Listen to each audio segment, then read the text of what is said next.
നമസ്കാരം. ഇന്ന് നിങ്ങളുമായി പങ്കുവെക്കുന്നത് കടലാസ് നിർമ്മാണത്തിൻ്റെ കഥയാണ്.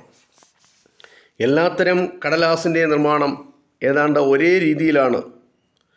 ആദ്യം രാസപ്രവർത്തനത്തിന് വിധേയമാക്കിയ സെല്ലുലോസ് നാരുകൾ വെള്ളത്തിൽ ചേർക്കും. ഈ മിശ്രിതം പിന്നീട് വൃത്തിയുള്ള ഒരു സ്ക്രീനിലേക്ക് ഒഴിക്കും. അതിലെ ജലം മുഴുവനായും വറ്റിപ്പോകുന്നതോടെ നാരുകൾ ഉണങ്ങി പരസ്പരം ചേർന്ന് ഷീറ്റുകളായിത്തീരും. ഈ ഷീറ്റ് പിന്നീട് സ്ക്രീനിൽ നിന്ന് വേർപെടുത്തിയെടുക്കും. ഇത് ഉണക്കി മിനുസപ്പെടുത്തിയാണ് കടലാസ് നിർമ്മിക്കുന്നത്. പേപ്പർ പൾപ്പിൽ നിന്നും കടലാസ് നിർമ്മിക്കുന്നതിൻ്റെ വിവിധ ഘട്ടങ്ങൾ ഉണ്ട്. ആദ്യമായി യന്ത്രനിർമ്മിത പൾപ്പും രാസപൾപ്പും പ്രത്യേകതരം യന്ത്രത്തിലിടുന്നു.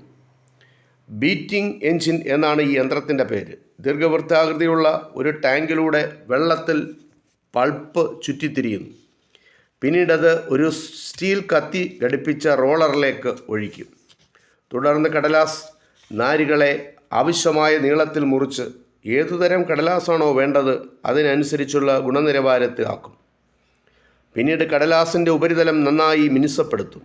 മഷി വലിച്ചെടുക്കാതിരിക്കാനായി അതിന് പശിമ നൽകും.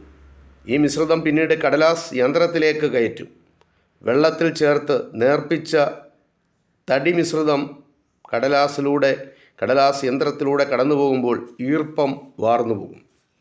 പിന്നീട് ഈ മിശ്രിതത്തിന് എല്ലാ ഭാഗത്തും ഒരേ കനം വരുത്തും. പൾപ്പ് ഉറച്ചു കഴിയുമ്പോൾ അതിനെ ഒരു കമ്പിളി ഷീറ്റിലേക്ക് മാറ്റി ജലാംശം നീക്കം ചെയ്യും. പിന്നീട് ഈ പൾപ്പ് ഷീറ്റ് ഉയർന്ന മർദ്ദത്തിൽ നന്നായി അമർത്തി മാർദ്ദവമുള്ള കടലാസ് ഉണ്ടാക്കും. ഈ കടലാസ് ഉണക്കിയ ശേഷം സിലിണ്ടറിൽ ചുറ്റി അവയെ റോളുകളോ ഷീറ്റുകളോ ആക്കുന്നു. കുഴമ്പ് രൂപത്തിലുള്ള പൾപ്പിൽ ആവശ്യത്തിന് നിറം ചേർത്താൽ വർണ്ണക്കടലാസുകളും ഉണ്ടാക്കും. ചില പേപ്പർ പൾപ്പുകൾക്ക് ബ്ലോട്ടിംഗ് പേപ്പർ പോലെ ജലം വലിച്ചെടുക്കാൻ കഴിവുണ്ട്. ഇവയിൽ പ്രത്യേകതരം ചായങ്ങൾ ചേർക്കും. മുന്തിയതരമായ ബോണ്ട് പേപ്പറിലും പ്രത്യേക ചായങ്ങൾ ഉപയോഗിക്കാറുണ്ട്. ഈ പേപ്പർ പ്രകാശത്തിനെതിരെ പിടിച്ചു നോക്കിയാൽ അതിൽ ബോണ്ട് എന്ന് ഇംഗ്ലീഷ് രേഖപ്പെടുത്തിയിരിക്കുന്നത് നമുക്ക് കാണുവാൻ കഴിയും. ഫുൾ സ്കാപ്പ് എന്നാൽ ഒരു വാക്ക് നമ്മൾ കേട്ടിട്ടുണ്ട്. സാധാരണ ഉപയോഗിക്കുന്ന 13.5 ഇഞ്ച് വീതിയും 17 ഇഞ്ച് നീളവുമുള്ള കടലാസിനാണ് ഈ പേരുള്ളത്. ഒരു കോമാളിത്തൊപ്പിയുടെ ചിത്രമുള്ള കടലാസ് 18-ാം നൂറ്റാണ്ടിൽ ഇംഗ്ലണ്ടിൽ പ്രചാരത്തിലുണ്ടായിരുന്നു. പിന്നീട് ഈ വലിപ്പമുള്ള കടലാസുകളെല്ലാം ഫുൾ സ്കാപ്പ് എന്ന് അറിയപ്പെട്ടു. ആദ്യമായി കടലാസ് നിർമ്മിച്ചത് ചൈനക്കാരാണ്. അവർ മുളയും പഴന്തുണിയുമാണ് അതിനുപയോഗിച്ചത്. 19-ാം നൂറ്റാണ്ടിൻ്റെ അവസാനം വരെ ജീർണിച്ച പലതരം വസ്തുക്കൾ കടലാസ് ഉണ്ടാക്കാൻ ഉപയോഗിച്ചു. പിന്നീട് വൈക്കോൽ, പുല്ലുകൾ, മൾബറി മരങ്ങൾ എന്നിവയൊക്കെ ഉപയോഗിക്കാൻ തുടങ്ങി. കാലം കടന്നുപോയി. കടലാസ് കുടുംബത്തിൽ പല പുതിയ അംഗങ്ങൾ വന്നു ചേർന്നു. കടലാസ് എന്ന ഒറ്റപ്പേരിൽ അറിയപ്പെട്ടെങ്കിലും അവയോരോന്നും വ്യത്യസ്ത ആവശ്യങ്ങൾക്ക് ഉപയോഗിച്ചു. അച്ചടിക്കടലാസ്, പത്രങ്ങൾ അച്ചടിക്കുവാനുള്ള ന്യൂസ് പ്രിൻ്റ്, സാധനങ്ങൾ പൊതിയുന്നതിനുള്ള പേപ്പർ എന്നിങ്ങനെ പലതരം കടലാസുകൾ ഇന്ന് നിലവിലുണ്ട്. അച്ചടിക്കടലാസ് തന്നെ പലതരമുണ്ട്. ചിത്രങ്ങൾ അച്ചടിക്കുന്ന മിനുസമുള്ള കടലാസ്, പുസ്തകങ്ങൾ അച്ചടിക്കുന്ന കടലാസ്, bond paper, typing paper, copy paper, butter paper, parchment paper തുടങ്ങിയ പല പേരുകളിൽ അവ അറിയപ്പെടുന്നു. ബേക്കറി സാധനങ്ങളും വെണ്ണയുമൊക്കെ പൊതിയുന്ന കടലാസിനെ ഗ്രീസ് പ്രൂഫ് കടലാസ് എന്ന് പറയുന്നു. ലാബുകളിലും മറ്റും ഉപയോഗിക്കുന്ന ഫിൽറ്റർ പേപ്പർ, കണ്ടൻസർ പേപ്പർ എന്നിവയൊക്കെ മറ്റൊരു തരം കടലാസാണ്. കട്ടിയുള്ള കാർട്ടൺ ബോക്സുകൾ ഉണ്ടാക്കാൻ വേറൊരു കടലാസാണ് ഉപയോഗിക്കുന്നത്.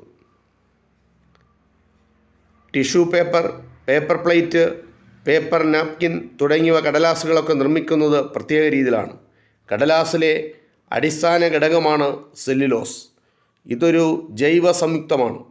കാർബൺ, ഹൈഡ്രജൻ, ഓക്സിജൻ എന്നിവയാണ് ഇതിലെ ഘടകങ്ങൾ.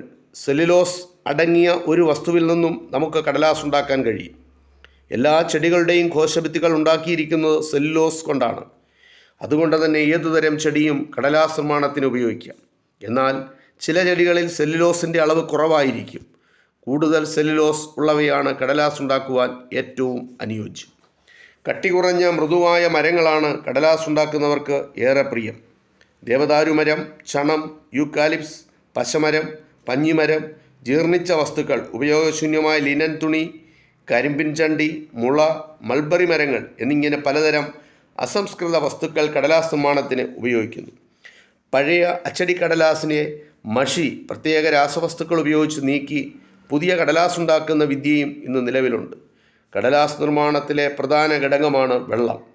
1 ടൺ കടലാസ് ഉണ്ടാക്കുവാൻ 50,000 മുതൽ 2,00,000 ലിറ്റർ വരെ വെള്ളം വേണ്ടിവരും. കടലാസ് മില്ലുകൾ കാടിനും പുഴയ്ക്കും സമീപത്താണ് പലപ്പോഴും സ്ഥാപിക്കുന്നത്.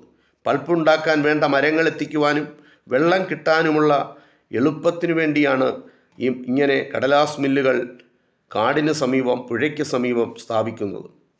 വെള്ളം ശുദ്ധമല്ലെങ്കിൽ കടലാസിൻ്റെ ഗുണം കുറയും. ജലശുദ്ധീകരണത്തിനുള്ള സംവിധാനം എല്ലാ മില്ലുകളിലും ഉണ്ടാകും. ഇത് കടലാസ് നിർമ്മാണവുമായി ബന്ധപ്പെട്ട ചില കാര്യങ്ങൾ നിങ്ങളുമായി പങ്കുവച്ചു. ഇത് ഇത്രമാത്രം. നന്ദി, നമസ്കാരം.